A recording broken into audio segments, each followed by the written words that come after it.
കോട്ടക്കൽ നഗരസഭയിലെ ക്ഷേമ പെൻഷൻ തട്ടിപ്പിൽ നഗരസഭയുടെ പരിശോധന ആരംഭിച്ചു.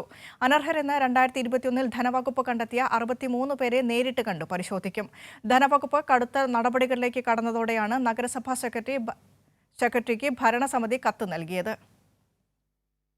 നഗരസഭയിലെ 7ാം വാർഡിലാണ് ഗുരുതരമായ പിഴവ് കണ്ടെത്തിയത്. പട്ടികയിലുള്ള 42 ഗുണഭോക്താക്കളിൽ 38 പേരും പെൻഷന് അനർഹരെന്ന് കണ്ടെത്തിയിരുന്നു.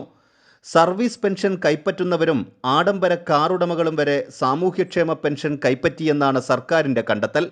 തട്ടിപ്പിന് കൂട്ടുനിന്ന ഉദ്യോഗസ്ഥർക്കെതിരെ വിജിലൻസ് അന്വേഷണത്തിന് ധനമന്ത്രി നിർദ്ദേശം നൽകിയിരുന്നു. പ്രശ്നം കൈവിട്ടതോടെയാണ് നഗരസഭ പരിശോധിക്കുന്നത്.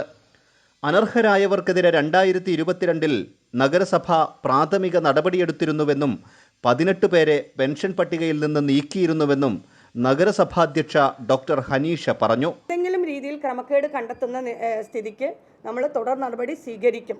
അത് സ്വീകരിച്ചിട്ടുണ്ട് എന്ന് 2022 കൂടി ഒരുപാട് പെൻഷനുകൾ നമ്മൾ സസ്പെൻഡ് ചെയ്യപ്പെട്ടിട്ടുണ്ട്. ഈ ലിസ്റ്റിലുള്ളവർ ഇനിയും തുടരുന്നുണ്ടെങ്കിൽ തീർച്ചയായിട്ടും നടപടി സ്വീകരിക്കും. 2022 ഇപ്പം പരിശോധനയിൽ 28 പേരെ നമുക്ക് കണ്ടെത്തി.